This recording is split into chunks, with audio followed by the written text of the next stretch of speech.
Hey, what's up guys? So at the tail end of 2020, Blackvue released a whole bunch of dash cams and basically revamped their entire lineup with their new X series dash cams as well as their new LTE dash cams. And in this video, I want to go over their whole new lineup of dash cams. And to help me out, we're back here with Alex, the CEO of Blackbox My Car. How's it going, Alex? Hi guys, thanks for having me, Ariel. This is Alex from Blackbox My Car, guys. Yeah, good to have you here, Alex, as always. And then quickly, before we go into all the different models, as well as the benefits of Blackvue's new cloud capabilities, why did we suddenly just get a whole bunch of different Blackvue dash cams released all at once? How did that happen? You know what? That's a very interesting question for everybody here. First thing first, Blackvue wanted to release the X series in March of 2020. But as you remember, back in March, the COVID cases were going up, and due to COVID, they decided to halt this release of their new models. But I suppose they needed to release it. Maybe they had models made up, and therefore in October, end of October, they released all their new models pretty much all at once. So it's been a learning curve for us here at Blackbox My Car. Yeah, and for me too, I've been spending a ton of time playing with these different dash cams. I'm a longtime fan of Blackvue dash cams, and their big appeal here, and really what the big push has been with all these different dash cams, is the new cloud capabilities and making that whole experience smoother. The appeal of the cloud connected dash cams is the idea that it's going to take your dash cam and not just record like every other dash cam, but the dash cam can actually connect out to the cloud to add some additional functionality. It's going to do things like in case maybe there's an accident while you're driving or somebody hits your car while you're parked, a notification of that impact can be sent directly out to your phone along with the location of your car and the dash cam. You can then get a video clip of the accident. You can get a video clip of somebody who maybe just hit your car and is driving away. That video clip can also just get uploaded directly to the cloud, which is nice in case somebody maybe breaks into your car and steals your dash cam. That clip is saved to the cloud, so you still are able to download it remotely and then take that evidence and send it over to police so they've got video evidence of who actually broke into your car. It's going to allow you to turn your car into a security camera to basically allow you to just at any point connect directly to your dash cam from your computer or from your phone and effectively live stream what's going on in real time. So you're able to just remotely tap into your car and get a feel of what's going on and keep an eye on it. It's nice for extra peace of mind. Now, one of the issues of getting this all set up before is it wasn't always that easy to get an internet connection for your dash cam. You could either maybe have your car parked really close to your house, maybe just outside your home so you can connect to your home Wi-Fi and connect to the cloud that way, or you could take the time to actually install a dedicated Wi-Fi hotspot into your car. That way you can connect to the cloud. Some cars do have a Wi-Fi hotspot built in, but typically those only turn on when the car is driving. When you turn off your car, typically those also turn off as well. And so then you got to start looking into dedicated Wi-Fi hotspots that automatically turn on with your car. And then when you turn your car off, then they start running off of dedicated battery packs and stuff, which is kind of what I've gone through. It was a bit of a pain to like install separate battery packs and Wi-Fi hotspots and all this kind of stuff. And Blackvue's like, all right, the cloud stuff is cool, but we got to make it easier for people to get it set up and start using it. And so what they're doing here with these dash cams is now a lot of these ones actually have the ability to just add an internet connection directly to the dash cam, whether it's an accessory that just plugs directly into the dash cam, or for some of them, you can even pop a SIM card directly into the dash cam itself. And the dash cam has its own LTE antennas built directly into the dash cam. So that seems to be the big push here of what Blackvue is going for this latest lineup with their X series dash cams and their LTE ones, and kind of what we're looking at. So in addition to that, kind of what are the other things that we need to know before we start diving into the individual models? Yeah, for sure. So at the end of the day, they didn't necessarily improve the video quality, but they push towards making sure their cloud functionality on all their models, starting from 590 to 900, and they have another special model called 750 LTE. The focus was for this launch was to make sure their cloud system is ready for their consumers, and they've done a really one hell of a job in making sure that the new models are more reliable and robust in terms of connectivity to the cloud server. Yeah, I've tested a couple other connected dash cams or LTE dash cams from a variety of manufacturers. Blackvue is by far the best here. If you want any sort of cloud capabilities, definitely take a look at the Blackvue models, which we'll be covering here. And that's a good point that you mentioned. With these new dash cams, the video quality is exactly the same as before. There are some changes in addition to all the cloud capabilities, but the video quality is going to be exactly the same as what we had with the previous generation dash cams. And with that said, let's go ahead and start with their entry-level dash cams and work their way up. Let's start here with the Blackvue DR590X. Tell me a little bit about this dash cam. So it is their entry-level system from Blackvue. It comes in two different variants, one channel front only or two channel system front and back. They both offer full HD video quality. So front full HD, rear full HD. So it's pretty standard now to offer full HD in a dedicated dual channel system setup. This isn't a 2K or 4K system. If you want that, that would be with the 900. What's unique about this offering is that it is now capable of offering the cloud feature, even at a very entry level system. And it also comes free with 40 megabytes per month from Blackvue for first year of ownership of the 590X, one channel or dual channel system. You just have to get the dedicated LTE module. Then it actually gives you the free SIM card to run your system for a year, paid by Blackvue. What does it do for you with the addition of this LTE module? It gives you a notification on your phone. So if your vehicle is parked, if there's an impact and so forth, you will receive a message from Blackvue's app that the vehicle, an event that was recorded on your vehicle. It won't give you any video playback on the app, but it will at least give you that notification. Make sure to check video footage or to even run out and see what's happening in your around your vehicle.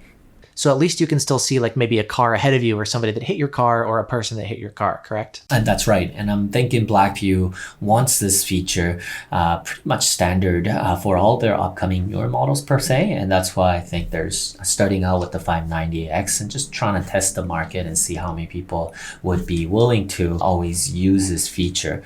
At the end of the day, Blackvue's cloud feature has been around for the last 3 years, and they've been improving over and over and over with the introduction of the S series. I think their cloud feature it's really reliable at this point now. Yeah, and so it's going to be a pretty simple kind of entry-level dash cam and cloud experience. And then if you want to step up to kind of their full cloud experience, the next one up is going to be the new DR750X. Tell me about the DR750X and some of the differences here compared to the 590. Yeah, sounds good. So with the 750X 2CH, it comes again in two different variants. Front only or a dedicated 2-channel system, offers full HD, but the front cam, unlike the 590, it will shoot in 60 frames per second. So some people really like the video quality that you get on 750 compared to any other models out there, even if it's being advertised as 4K because of the 60 frames per second ratio. With that said, this I would say is more of a entry-level true cloud system that Blackvue is pushing out for. You can do a video playback as well as you do receive those notifications if you have that enabled. You do have to purchase the LTE module. With that being said, we'll take a step back and talk about this LTE module briefly, because prior to this LTE module, you would have to get a Wi-Fi hotspot in your vehicle. And I think you have a lot of videos about this actually. In your vehicle, you have to run your Wi-Fi hotspot, you have to power the hotspot differently or through a battery pack and so forth. With the introduction of this module, you simply just plug it right onto your dash cam. You don't have to worry about turning on the hotspot. You don't have to worry about the plugging and making sure that there's power always for the hotspot to feed you that live data for your dash cam. So it makes things a lot easier if you're truly running the cloud system.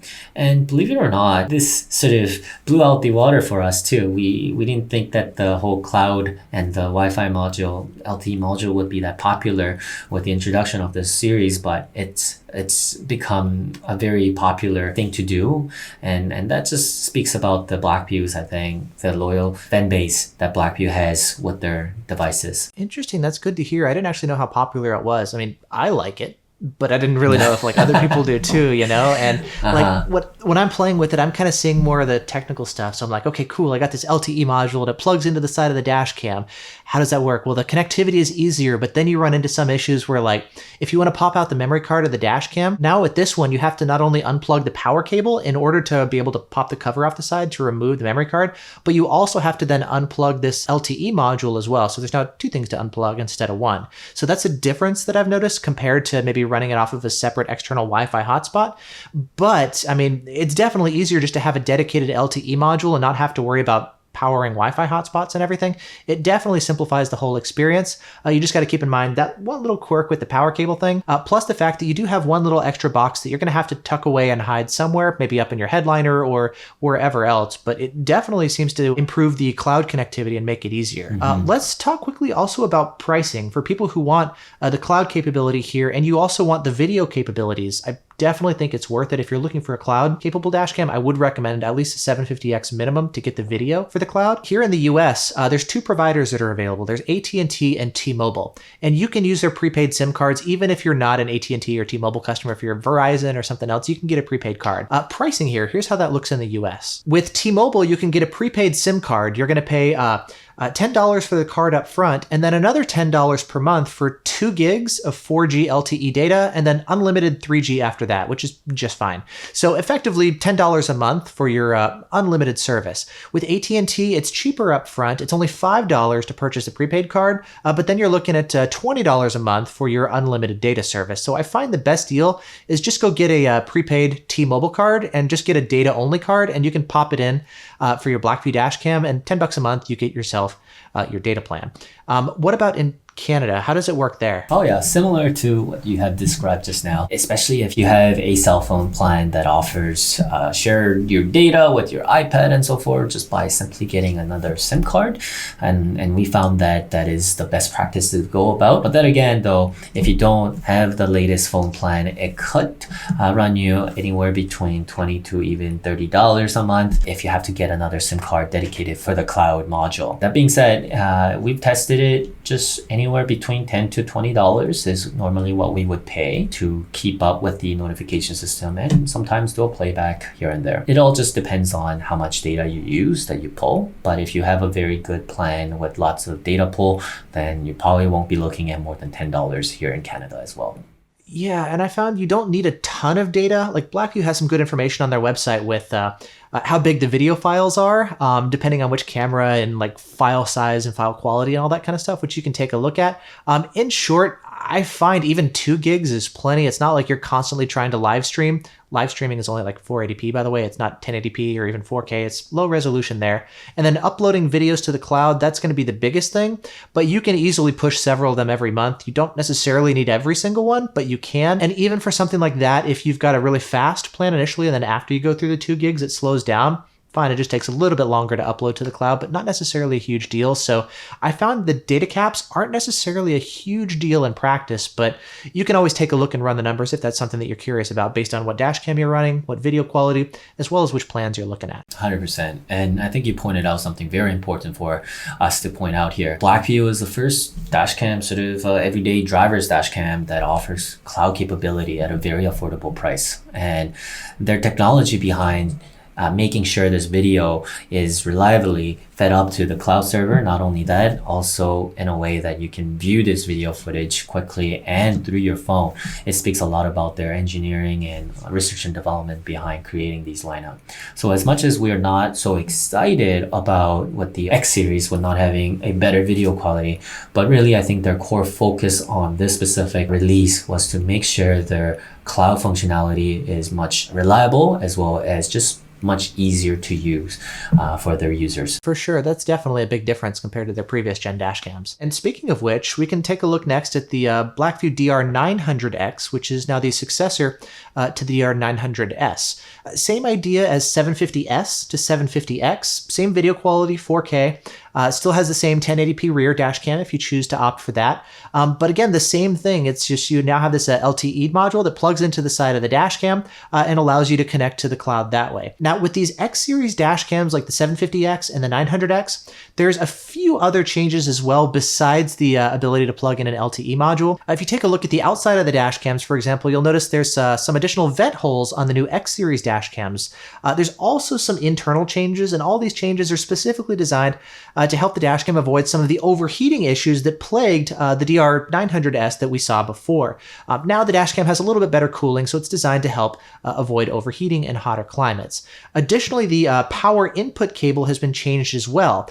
Instead of just relying on a G sensor of when the dashcam switches into parking mode, and then when you start driving and moving, that triggers the G sensor to switch back into driving mode, Blackvue now has a 3-wire ignition triggered power cable. So when the car starts providing power again, with the ignition trigger, you turn on your car, that can be the trigger to switch the dashcam into driving mode, and now it can also do the same thing to switch it back into parking mode. So you now have that option as well. Though one of the downsides is, now that the fact that the power cable is going to have, 3 connections instead of just 2, the power cables are no longer compatible. So if you're upgrading from a previous gen Blackvue dashcam, I've got the 750S and the 900S in my car right now, you can't just plug and play and plug in the new X series dashcams. You're going to have to run all new power cables, even though the dashcams themselves still have the same G sensor capabilities. Luckily, the mounts are still the same.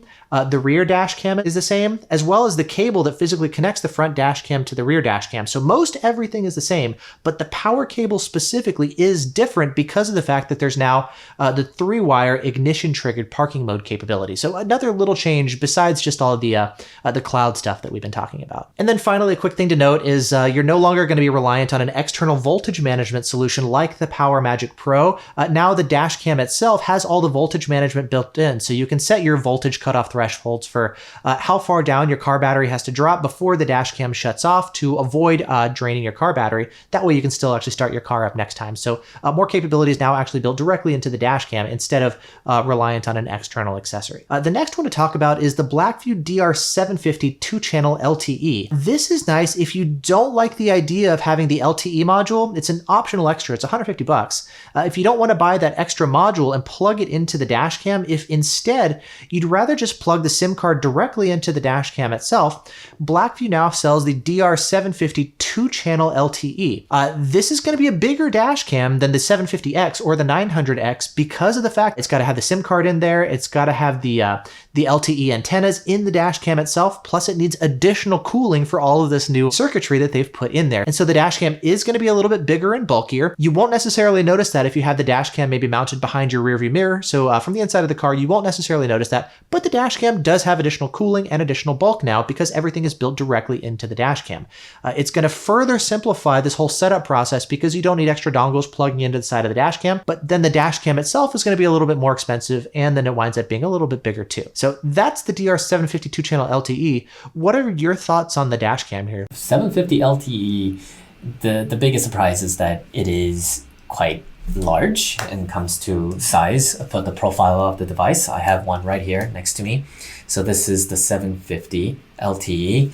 People are generally surprised at how chunky it is, but at the end of the day, you don't have to think about installing another module. And for our fleet customers, they absolutely love this device because this is something that they've been sort of longing for. So to give you a contrast here, this is the size of the DR900X. This is the LTE version of the 750 LTE. It's got dedicated SIM card slot in it. With that said though, these two models are still relatively new for us. So I don't have a lot about the feedback from our customers. Generally, they're always very popular when they first come out because a lot of older customers like to upgrade. And you're right about the cable. Due to the 3-wire voltage cutoff system and the hardwire kit, older customers with the older cables are not able to simply upgrade by simply switching the dash cams. You would have to reinstall the power cable of it. But that being said, Blackvue customers are super loyal to the brand, so it doesn't seem like it's troublesome for many. But it is quite unfortunate that we have to do so. I mean, I can understand why they're doing that because now they have the additional wire in the power cables, so you can't just plug it in directly. But I guess maybe that could be an advantage for the DR590 LTE. That still has the older kind of 2-wire cable and it requires the PowerMagic Pro. So if you're upgrading from a previous Blackvue dashcam, you could still actually reuse the same power cable if you're going to be upgrading to the DR590 LTE. Yep. And one other thing that I really want to point out about parking mode and Blackvue devices is that Blackvue used to solely totally rely on G sensor to kick the dashcam into the parking mode. While that is quite useful, but most of all the other competitors or all the new models came out with the 3-wire hardwire kit instead, because that way the dashcam will know exactly when to go into the parking mode. Having said that though, if you're using a constant power plug in your vehicle, this cigarette plug, or let's say you have a battery pack, and there's no way the battery pack will communicate if you're simply plugged into a 12-volt constant power volt, because there's no cutting of the power supply into the dashcam battery pack. And therefore, if you're using U1000, for example, you're not able to put the dashcam go into the parking mode because it thinks that it's constantly receiving power. But with even the newer Blackvue models, despite they have introduced this new way of going into parking mode, they still kept the G-sensor mode. So long story short, if you have, let's say, Ford with battery pack that's plugged into a cigarette lighter port where it's constant, when your vehicle parks, and that's the way that you're running your dashcam, Blackvue is really the only dashcam that will allow you to go into the parking mode, because once you park your vehicle for 10 minutes, it will automatically sense that car's parked, not moving, let's go into parking mode, if that makes sense. So I did a cross-country road trip a little while ago, and in the moving truck, I was moving all my mom stuff cross-country, and I actually brought the DR900X with me. It recently came out, and it was nice because it was a Ford moving truck, and the power cable always had power, so I could literally just plug it into the cigarette lighter, and it would do driving mode and parking mode, and it had all of its own voltage management built in, and with the G-sensor, it could just switch into parking mode. I didn't have to mess around with any extra electronics. It was super, super easy to add it. Kind of a specific use case, but yeah, if you drive a Ford, for example, want to plug into a cigarette lighter, and I know this is the case with some other cars, if that lighter always has power, even when the car is parked, Blackvue could be a great option. Yeah, and another actually a car, Tesla, especially Tesla Model 3, it doesn't even have a fuse box inside your vehicle. And despite Tesla has its own dashcam mode, a lot of our customers that simply want to just add another accessory, I guess it's a fun thing, or just want to make sure the Tesla cam, there's always a dashcam, reliable dashcam that works. So customers, the best setup that we see is a battery pack plugged into a power center console, and with the Blackvue Dashcam, once you park your vehicle, within 5 to 10 minutes, it knows exactly what to do to go into parking mode, and it will continue to supply battery power to the dashcam battery power to the dashcam, so it runs even when the parking mode is enabled. So to clarify, do you mean like the Blackvue Dashcam plugs directly into the Tesla, or do you have a dedicated dashcam battery pack between the dashcam and the Tesla? You can, both options are available, but the best practice that we see from our Tesla customers is to get a dedicated battery pack, because you don't want to pull any more battery than what it pulls. So by having the battery pack, just like any other cars, it gives you that extra power, and it just won't temper with the car battery whatsoever. Is that not an issue with the dedicated dashcam battery pulling power from the Tesla while it's parked and turned off, or is that okay with Teslas? No, not at all. We haven't seen any codes or some whatnot. So speaking of kind of different accessories and options and stuff, I know Blackvue also has a variety of different rear camera options. The traditional one is just going to be a 1080p dash cam that attaches to your rear window and records behind you. That way you have both front and rear recording. But there's also things like the IR dash cams. It mounts on the front windshield and then points inside the car. And it has two little infrared LEDs to help light up the cabin at night. You can't really see it with the naked eye, but it helps light up the cabin. And this is especially popular for like Uber and Lyft drivers. And then they also have the truck versions of the dash cams, which have special waterproof rear dash cams that are meant to mount on the outside rear part of different trucks and commercial vehicles. So if you aren't able to see through the rear window, you can still get rear recording. So there's a variety of different options like this that are available too. And speaking of which, Blackvue also sells special tamper-proof cases. They're cases that kind of just clip around the outside of the dash cam that dash cam can still see out, but it's going to prevent the dash cam from being able to be rotated. It prevents people from actually removing any of the cables, so like unplugging power from the dash cam or removing the memory card. It's basically a tamper-proof case. That way the dash cam continues to record and nobody can really mess with the dash cam. So that's another cool accessory that they sell as well, especially popular with, say, commercial truck drivers. And speaking of commercial vehicles, Blackvue is also really big in their fleet services. So if you've got an entire fleet of vehicles, with the cloud stuff, fleet managers are able to track, where all their cars are going, where their trucks are going, making deliveries, or just making sure everything is okay. So there's a lot that's kind of going into the fleet side as well. I'm personally a lot more familiar with just kind of the consumer stuff as a regular everyday person using a dash cam, but that's also something else that Blackvue is really into. And then finally, there's a couple cool like software packages that are available as well. For example, if you like, when you park your car into your garage and your dash cam connects to your home Wi-Fi, I've actually seen Windows software that's available. It's third-party software that'll go to your dash cam and it'll start just downloading all of the video files off of your dash cam and then saving them to your computer. That's a pretty cool touch. Additionally, if you have a Synology NAS, I've got one. They're great for storing all my YouTube video clips like this. I've also seen scripts available that do the same thing. So when you get home and your dash cam connects to your home Wi-Fi, it'll then just start pulling all the video clips off that way and storing it on the NAS. So this whole cloud thing, there's a lot of really cool options that are available. Everything from what Blackvue offers natively, even to some of the third-party stuff that just people at home are writing their own programs. So pretty cool stuff there. And so just to quickly summarize, the big new changes here with the new X series dash cams is the fact that you have this external LTE module that can plug into the dash cam and make it a lot easier to connect to the cloud without having to be reliant on external Wi-Fi hotspots. There's also some minor changes, things like improved cooling or the power cable changes to give it the new 3-wire ignition triggered parking cables, but really the big push here is some improvements to the cloud. And then of course the new DR752 channel LTE, allowing you to pop a SIM card directly into the dash cam and just simplify the whole cloud connectivity experience that much more. And if you'd like to pick up any of these dash cams, all the additional information, as always, will be down in the video description. So thanks so much for watching. I hope you guys enjoyed this. And a big thank you to Alex again for joining me here in this Blackvue video as well. Well, thank you for having me in this video today. Yeah, always a pleasure having you, Alex. Thanks so much. And to all of you guys watching, thanks to you as well. Let us know if you have any questions, or please feel free to reach out to Blackbox My Car, and they're able to help answer any additional questions as well. Thanks again, stay safe, and we'll see you in the next video.